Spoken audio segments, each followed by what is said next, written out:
Juice. We got it, we got it. Juice. We got it, ain't nothing fake that's about it. Juice. We got it, we got it. Juice. We got it. King Nation. What's up, YouTube? I'm back with another little spin off of the Juice. For now on, besides the Juice being live starting October 10th, and trying to figure out that date, I think it'll be solidified by then. Thank you for tuning in. Thank you for continuing support. Make sure you come check out the Juice live at Oasis. A lot of big surprises coming.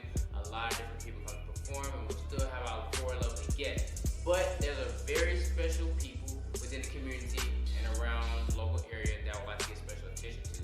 My very first guest for the show and a little spin-off of the Juice, exclusively with B.RoB, we have Mr. Caleb. Very good friend of mine. Met him at West Florida High School when I went to Mount Ford. So Caleb, how you doing?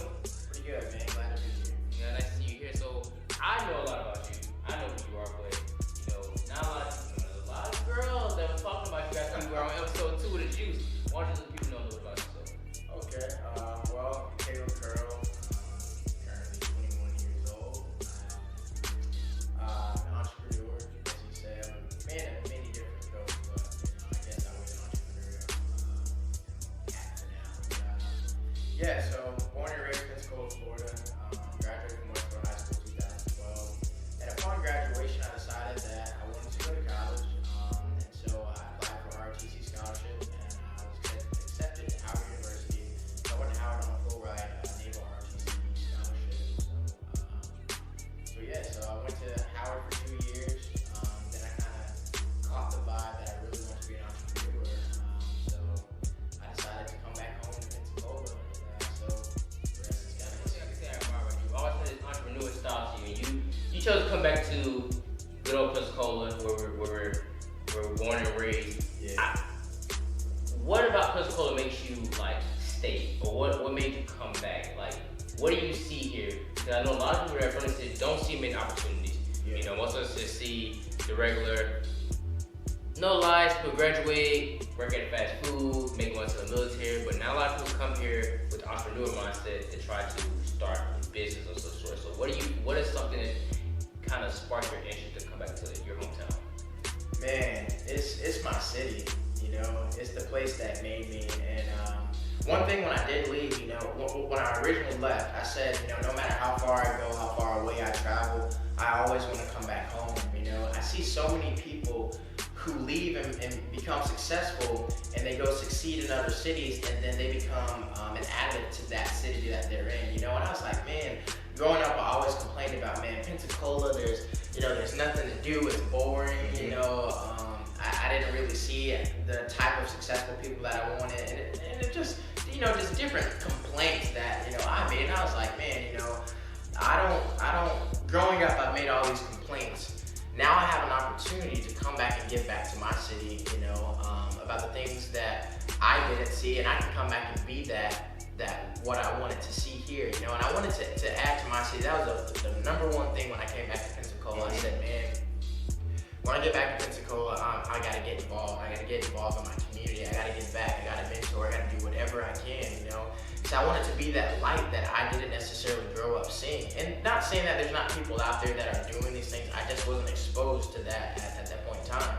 So I just wanted to make sure that, you know, I get back to my city and put my city on the back. You know, I hear so many people say, I'm putting on for my city, this and that, but how many people really do it? And especially with, I feel like Florida in general produces a lot of athletes, but Pensacola produces a lot of athletes. And I'm not saying athletes don't come back and give, but I've seen certain athletes go off and then kind of claim other cities and stuff. So it's like, I know deep down inside that I have something great in me and that I'm going to be great. And then I'm not, you know, being cocky or bragging, but if that greatness is going to come out, I want it to come out here in my city. Yeah, so you mentioned something about mentorship.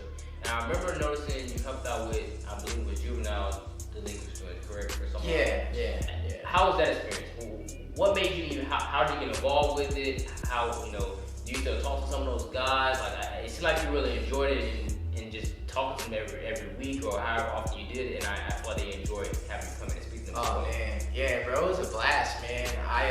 So like I said, when I first got back, I said, man, I'm gotta get involved, you know.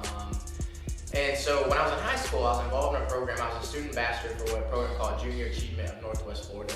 And so I immediately, when I got back, I emailed my old mentor, and I told her, I said, hey, I'm back in town. I wouldn't get involved. Let me know what I can do, if I can help with student resumes and stuff. And so I ended up having a meeting with her, and she said, you know what, Caleb, I think you'd be a great person to add, to the team. I was like, okay, cool.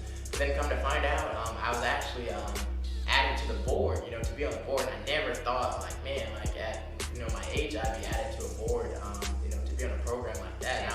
And it was just all God, man. I'm just thankful for the opportunity. But through that program, I got a chance to go out and teach. It's called Boys Base. I got a chance to teach success skills, while I was there. And from the time I got there, man, I just fell in love, man. I enjoyed it.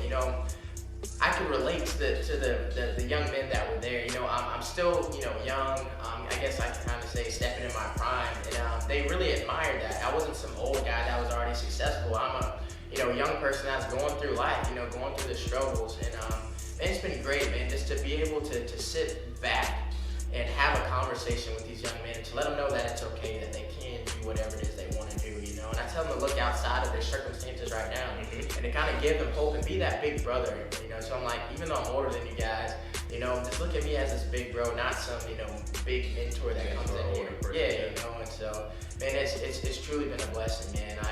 I love it, my schedule's been really tight, so I haven't been able to get back in the classroom within like the past month or so. But I'm hoping this October to get back in the classroom and do some more teaching and just little things. I talk on, from love to how to present yourself as a man, relationships, how to tie, just simple stuff, simple life stuff. And, here in Pensacola, that's one thing that we really like. We don't really have that many positive African American role models. A lot of kids right here don't really have that definite black male, or even just a male in general, that can follow after and give them good encouragement advice. So I think that's very good on your part. A lot of you that are maybe tuned in aren't from the city. You see Pensacola and you're like, oh, that's Pensacola, but we lack it. I'm one of the person that lack like a father figure, someone to kind of guide me. So we need guys like Caleb, and not to harp on myself, but guys like me that are able to help the community and help these young guys, because some of them just, it's not that they don't want to live right, they don't know how to live right. No one ever told them right from wrong. Exactly. Company that you're doing now, that you're working on, that you came in Pensacola, and add on to your entrepreneurship and some of the things. So tell us a little bit about that. Okay. So like I said, when I left Howard, man, which was really hard for me because I love being at Howard, I love being at HBCU. It's just amazing. But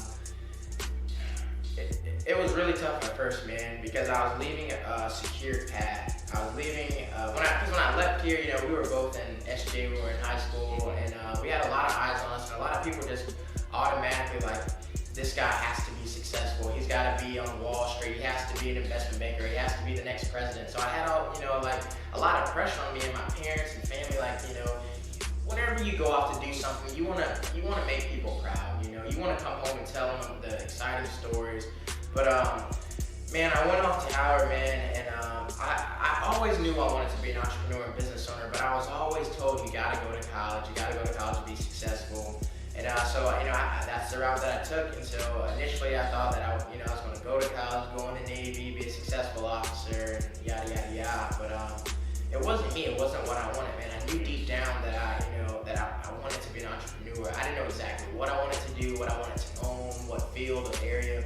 But I was just like, man, I'm not happy doing what I'm doing. I don't want to follow the societal norms. I don't want to do what everyone else is doing. I want to, create my own path. I'm a risk taker, And so, right before I left to Howard, a good friend from high school, Calvin, had already, had already gone to Howard. He already had a business that he had started, a clothing line. It's called a B.RoB Xclusively. And so I sat down and talked with Calvin. We were always like-minded in high school. And he was like, man, you know what, I like, you're a good people's person, you're good like salesman, I like the way you talk, the way you dress, everything. He's like, man, come on, man, and I'll give you a start and show you, with the bait. And so, I started with him with a clothing line, and we were doing that while I was at Howard, and we ended up starting another clothing line while I was there. And it took off, it did really well, and I was like, man, we should really go full forth with doing this, being entrepreneurs. We were going to halfway do it. We're going to be like, whoa, we'll get a good job, and that night we'll try and work on our business. Right. But Calvin was like, man, like we can do this, man. And he was like, man, I think you should leave Howard, you know, maybe let go ROTC, man, let's go full-fledged into being entrepreneurs. I was like, all right, man. So I moved back here, and I've always been a person, I like working outside. I like working with my hands. I like meeting new people. So I wanted to learn a trade. So I got back, I learned how to do tree service. I became a tree climber. And after a few months of that, of learning the trade, I said, man, you know what? Maybe this will be kind of our second, you know, launch of something, you know? And so I was like, Calvin, man, let's start a tree service, man. He's like, start a tree service? I was like, yeah, man, let's do it. Because we were kind of in that phase, like, where we had all these great ideas. We were kind of wavering, like, maybe let's do an app, maybe let's do something else. So I was like, man, yeah, man, let's do it. Let's start a tree service. So we actually both quit our jobs at that time, and it was kind of on us to fully provide for ourselves. So we kind of launched fully into the tree service and hauling business, and now it's called Hungry Hippo Services. Okay. So, and we provide different services from tree service, lawn care, to interior construction. You know, just How did I come up with that name? That's a really far out name. That Hungry Hippo and the tree and that's yeah. That don't tie in. How did the name come about? Well, we didn't want to go with the basic, just like curl and cottrell or cottrell and curls, you know, services. We were like, man, like we really want to build an empire. We want something that's going to be franchisable, something that will catch not only the, you know, customers' attention, but their kids. You know, we want to ride by with our trucks. People are like, Mom, you know, there's a hippo. But we actually started as Starving College Students Jump Calling. That was initially the name of the business. Okay. And we were like, man, this is cool. This name's too long. And then I was like, I'm not even going to college anymore. You know, I was like, you know, maybe we need to get away from this. And so I was in my truck one day just driving home, and I was thinking of like, man, what animals? Like, how can I brand this? You know, it's all about branding and marketing. You know, and something. I was like, Hungry Hippo and hauling. And I was like, that kind of has a flow, and then just kind of went from there, man. And anytime we go to our customer's house, they're like, oh my God, I love that name. That's so cute. It's definitely different, and it's definitely Yeah. like way under. Cool. Okay. Maybe we can. Okay, I can dig it. And a big debate that a lot of students, particularly African American students, talk about is